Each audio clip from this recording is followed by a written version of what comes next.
From the bright lights of the football field to the spotlight of the performance stage, Paul and Pat Stuart will forever be part of Boys Ranch. Their legacy begins in 1958 when a quick visit with friends, including then ag teacher Bill Jackson, brought the young couple out to Boys Ranch, Texas. As fate would have it, they met Garland Ratton, the school principal, and learned about job opportunities for teaching and coaching. The school superintendent at the time, Merle Norman, took the young couple to Amarillo, where they first met Cal Farley. Despite a brief meeting, Mr. Farley extended jobs to both Paul and Pat. That summer, after the school year ended, they left Lubbock in their rearview mirror to make the move to Boys Ranch with their young daughter, Jana. They had no idea what a dramatic impact that decision would have on their lives and the lives of literally hundreds of boys and families now living all over the country. Growing up in Mission, Texas, Pat excelled in school and earned her degree from Texas A&I University in just 3 years. Her older brother was a classmate to football legend and Mission's favorite son, Tom Landry. And that relationship was key in having Landry come to speak at the Boys Ranch in the later years. Paul, on the other hand, managed to cram his college education into 6 years. He grew up in Paris, Texas, and then went to Texas Tech on a football scholarship. A knee injury ended both his football career and his scholarship. Paul worked to put himself through the other 3 or maybe 4 years to finish college in 1956 with a degree in philosophy. Paul graduated on Friday, married Pat on Saturday, and went to work at Lubbock Junior High on Monday. While coming to Boys Ranch was certainly a cultural shock for the young couple, it was quickly recognized as their calling and an opportunity to be of real value to the kids who needed their positive influence. They were teaching, coaching, and serving as alternate dorm parent. Pat began teaching 4th grade before moving on to teaching high school English and drama.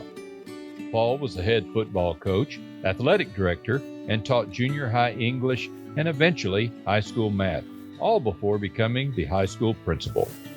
Paul and Pat served at Boys Ranch for 21 years, all while raising their 3 daughters, Jana, Joni, and Sherry. The 2 youngest were born there, and all 3 girls graduated from Boys Ranch. The girls reflect on the unusual life of being raised at Boys Ranch as unique and very special. Paul's mother, Winnie Stuart, had come to live with them and helped babysit firstborn Jana. When the ranch discovered Winnie's musical abilities, they employed her as a music teacher, choir director, and piano teacher, serving longer than even Paul and Pat. When asked about the major contributions and influences in their lives, Paul's first response was, "God has been the greatest influence in my life. I was taught at an early age to pray often and trust Him for my direction. He has never failed me." Both Paul's mom and Pat's grandmother were big influences in their Christian walk. Another giant influence in both Paul and Pat's lives were Cal Farley himself. They were both always impressed with his insights about how to really help the boys and the little things that made a big difference. Paul and Pat Stuart were so dedicated to the commitment of helping these boys, they saw it as a calling. Paul's most recognized impact on the lives of the boys at Boys Ranch was in his coaching. When he went there, Boys Ranch was not in the University Interscholastic League. In fact, Paul identified going through the 3-year struggle of getting Boys Ranch into the UIL as one of his most significant achievements. That opened the door for the boys to participate in athletic and scholastic activities that had been unavailable before. Paul talked about one of his other achievements with pride: sportsmanship. It was a characteristic that Boys Ranch teams were known for during the Stuart era. He talked about an early game prior to getting into the UIL with a team from Melrose, New Mexico. In his words, "The game was a long way off and we didn't know anything about them. The week before the game, I called the coaches of the other team they had just played to get an idea of what they were like. That coach said they were big and dirty players, and that they would wind up in a gang fight after the game. Melrose players were biting his players when they were down in the piles. His players would come up fighting and would get kicked out of the game by the referees. This prompted Paul to call the coach that had played Melrose the week earlier. That coach said the same thing about his team, and that they all would wind up in a gang fight after the game. Melrose players weighed in at about 175 per man, and the Boys Ranch squad only averaged 150 pounds each. Paul decided that this would not be a good match for his players. Therefore, they were not going to play the Melrose game. Instead, they would make them play the Boys Ranch game and force them to do something very different. Stuart told his players that Melrose was going to bite them, but they could not react to that. So what we are going to do is that every time we tackle them, we're going to reach down, pick them up, pat them on the back, and say, "Nice run." They practiced this all week. In the game, when we began picking them up after the tackle, they refused to let us help them up, but we still patted them on the back and said, "Good run." Pretty soon, they did let us pick them up, and by the end of the game, they were also picking us up after the tackle. Boys Ranch wound up winning the football game. When the game was over, the Melrose superintendent came running across the field. He met Paul and told him that that was the greatest display of sportsmanship that he had ever seen. After our players got their showers and went out of the dressing room, the Melrose boys were waiting to greet them.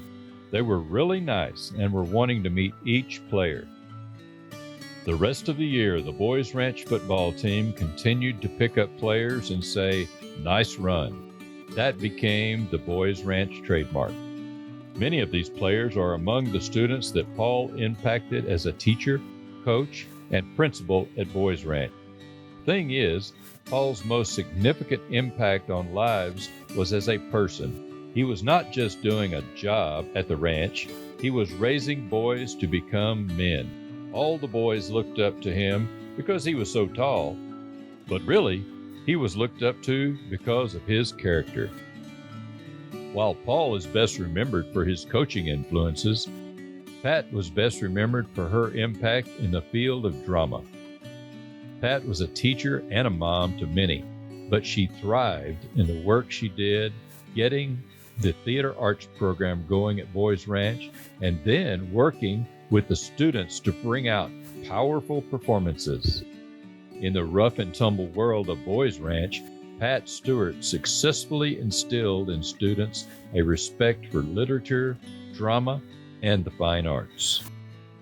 When Pat was asked to begin a drama department at Boys Ranch High School, and while her initial response was not so enthusiastic, she poured herself into working with the boys and an occasional girl to help build troops of thespians that truly became champions.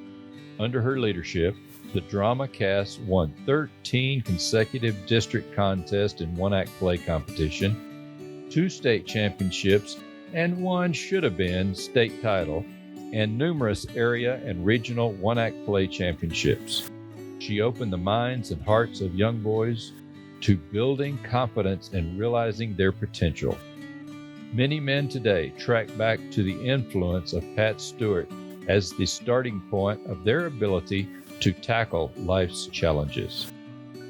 I would call your attention to a book that is actually Pat's thesis written in 1970 entitled, "Gosh, Ma'am."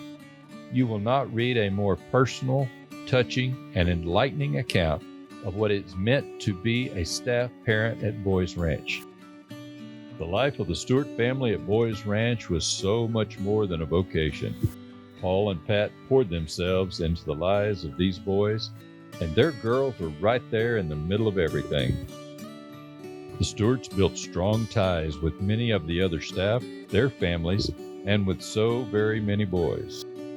The Stuarts left Boys Ranch in 1979 when they moved to California, where Paul became a business manager for Gary Hardy Construction Company. Paul and Pat divorced in the 1980s. Pat then married Elwyn Ellis. They were married for 28 years before she passed away in 2017. Pat enjoyed traveling and painting. Her daughter said that if Pat were here today, one message she would leave would be, don't put off pursuing your dreams. Paul and his wife Marcia have been married for nearly 32 years now. They live in Paris, Texas, where he once was a student some 70 years ago. He expressed a sense of amazement at the goodness of God to be so very blessed, both with Pat and now, most joyfully, with Marcia. Paul and Pat Stuart and their three girls, Jana, Joni, and Sherry, brought inspiration, joy, and confidence to hundreds of boys in their years at the ranch. They built strong relationships that have lasted lifetimes. They never saw their 21 years at the ranch as a job. It was truly a calling, literally a ministry. Paul had thought about going into the ministry when he was a young man. He was never certain of that calling. After a short time at the ranch, he expressed that his work was a true calling from God, and that they both served there as unto the Lord. We, the former residents of Cal Farley's Boys Ranch, particularly those who lived there in the late 50s, 60s, and 70s, have been truly blessed to have this entire family influence us. We are grateful for the dedication with which they served us and the selfless love they showered upon us. It is only fitting that we say thank you, and that we honor them as truly distinguished staff of Cal Farley's Boys Ranch.